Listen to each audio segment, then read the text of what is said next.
certeza de que el paro iba a ser muy contundente. Estuve escuchando el programa, los balances en todos los medios, también justamente aquí en Bonavita 530, también a Roberto Bachmann.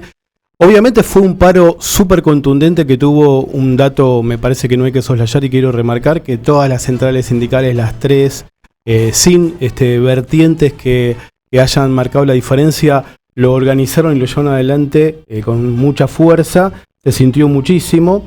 Y uno puede preguntarse hasta qué punto Milei está fuerte o está débil. Lo escuchaba Roberto Bachmann haciendo pronósticos para el año que viene. Vos marcabas también el elemento central de la incertidumbre. Yo estuve conversando con varias personas que saben mucho de economía y que analizaron sobre todo algunos elementos que no se están contando de lo que está pasando de la actualidad económica. Estuve conversando con Roberto Feletti del Grupo Independencia, ex secretario de Comercio. También estuve analizando y repasando cosas que dijeron recientemente Hernán Lechter, obviamente del CEPA, Centro de Economía y Política Argentina, también Carlos Freites, director de Recursos Naturales de Fundar, y les recomiendo la lectura del panorama económico, el último que hizo Marcelo Bonelli para Clarín. En principio, nos encontramos con un escenario que es muy incierto también en materia económica, porque lo que está claro es que, como dice Bonelli, y lo dicen los demás economistas, fracasaron las gestiones de Luis Caputo para obtener dólares frescos, y también hay una relación muy tortuosa, y el viaje, por algo no se sabe mucho qué pasó en el viaje a China, con Diana Mondino, la canciller, y con Bausilis, el presidente del Banco Central. No hay mucha información de qué pudieron renegociar del swap. Nada. 5.600 millones que vencen entre junio y julio. Y el dato de que Caputo, que era el que supuestamente traía toda la plata con él, no haya tenido una gestión fructífera, parece que también es motivo de una interna o una tensión que se genera con el presidente, ¿no? Si hacemos una enumeración de los hechos recientes que marcan esta incertidumbre económica, de alguna manera muestran que está en riesgo el único activo que hasta ahora Milei está pudiéndole mostrar a ese entre 40 y 50%, hablaban con Bachmann, que es el electorado que todavía o lo apoya conscientemente o dice, bueno, lo estamos pasando mal, pero hay alguna expectativa. Bueno, el único activo es una suerte, y por ahora bastante mínima, pero quizás visible en algunos productos, baja de la inflación. No es casual que José Luis Espert, este comunicador violento que en diputados de alguna manera es la cara pública en algunos debates, dijo: sindigarcas, es inmoral hacerle un paro al gobierno que bajó la inflación, ya diciendo como que la inflación bajó. Sí. En realidad la inflación en algunos productos, por la mega recesión en la cual estamos, que ya como dice Cavallo va hacia una depresión económica, quiero repasar algunos datos rápidos, por eso, por la caída de la demanda, se explica algún estancamiento o algún retroceso en algunos precios, pero ¿por qué es para el gobierno muy importante lo que está pasando en su negociación con el campo? O como se dice más precisamente con el complejo agroalimentario, agroindustrial, agropecuario. Estuvo reunido, esto lo cuenta Bonelli en su última nota, estuvo reunido un hombre muy cercano a Caputo, el secretario de Planeamiento y Gestión para el Desarrollo Productivo y de la Bioeconomía de la Nación, Flor de Cargo, Juan Paso, con los miembros de la mesa de enlace en una reunión cerrada o secreta, y ellos le insistieron que necesitan una liquidación. El gobierno quiere una mayor liquidación, y los representantes del campo le dijeron que necesitan una devaluación. Claro. Y si devalúan, como se pasa a precios, ese único activo que tienen, que es ir moderando la inflación, lo que dice Espert, somos el gobierno que bajó la inflación, va a entrar claramente en crisis. Entonces es una situación muy delicada. La información que circula es que por ahora el campo, digamos, la Cámara Ciara de Exportadores de la Industria Aceitera, dice que van a liquidar solo el 20%. Lo cual es una medida muy hostil hacia el gobierno. Repasamos algunas, y eso, si el gobierno finalmente decide o crear un nuevo dólar soja temporario o devaluar, va a poner en discusión su único activo para su electorado, que es cierta parálisis demasiado contundente, cierto freno de los precios. A ver, últimos datos.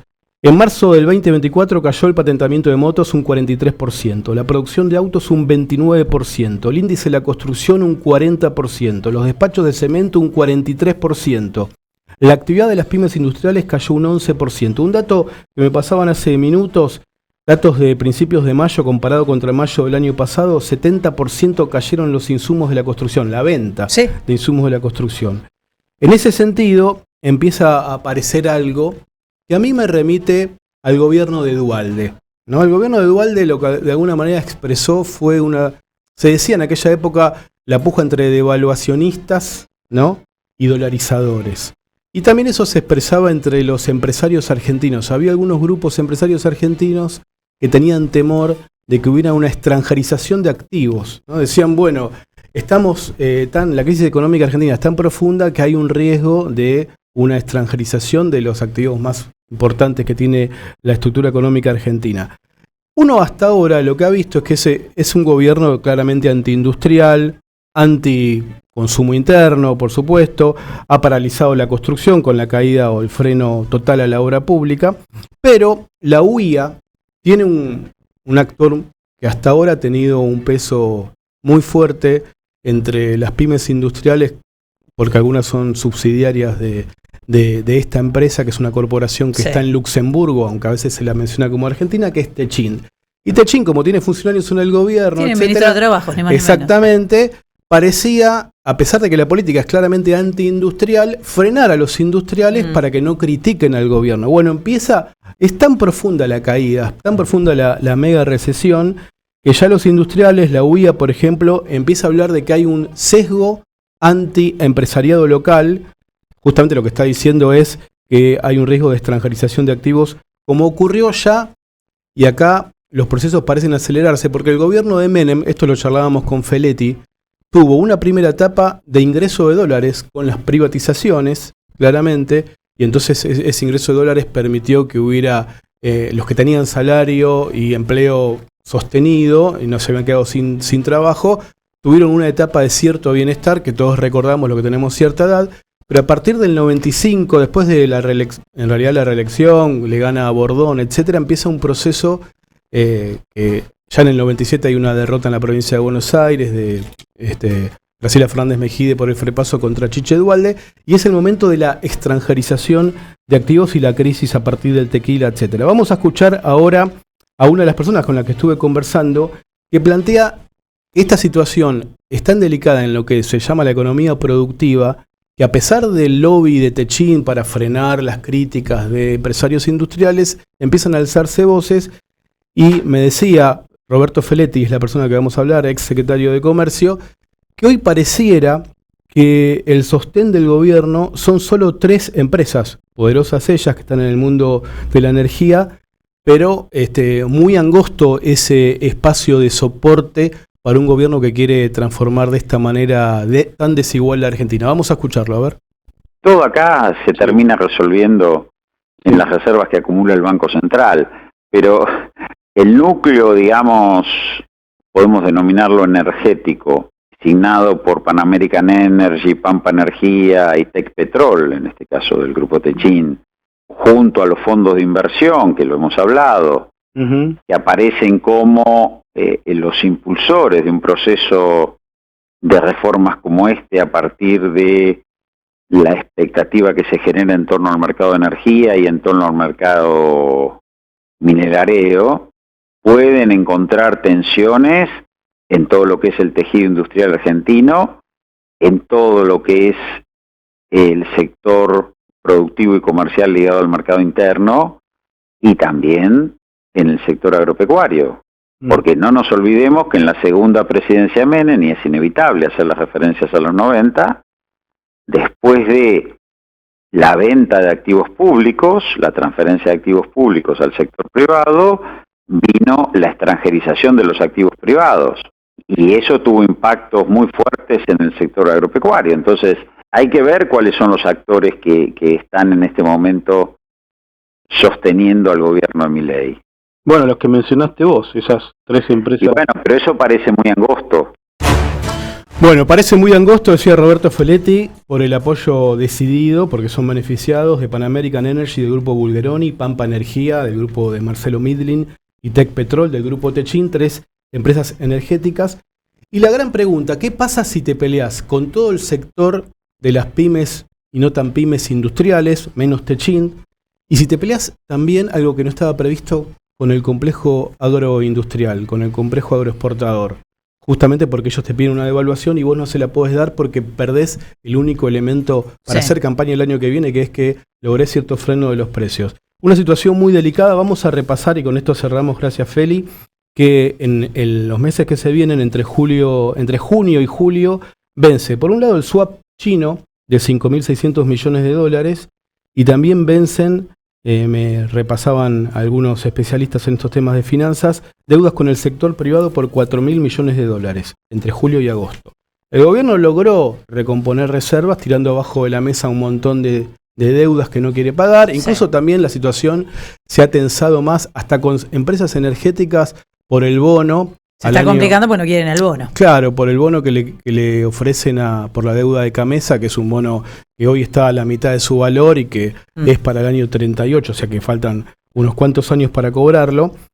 Algunos dicen que es romper todas la seriedad de los contratos, que es casi una especie, no sé, de default direccionado. Así que la situación es muy delicada, y cierro con la última información sobre la relación con China. Seguramente Milei tuvo alguna decisión de mostrar un guiño en su defensa de Occidente. Él les pidió en su última visita a Estados Unidos, dijo que la Argentina puede ser la nueva Roma de Occidente, atrayendo inversiones con el RIGI, etcétera. Pero para hacerlo tuvo que, en términos diplomáticos, ofender a la República Popular China. ¿Y con qué se volvió de ese viaje tanto la canciller Mondino como el titular del Banco Central? Con un pedido, sugerencia, decisión para de alguna manera renovar el swap chino. China le pide dos cosas: que vuelvan a reactivarse las represas. Zepernik, Néstor Kirchner, el gobierno dijo, bueno, una sí, la que está más avanzada, la otra no, son las dos o ninguna, dijo China. Y que Milei le pida en una llamada telefónica a Xi Jinping en persona la renovación del swap, lo cual es una decisión de un simbolismo. Si llega a hacer eso, es como decir, tengo que venir al pie, y todo lo que dije antes quedó como un comunista.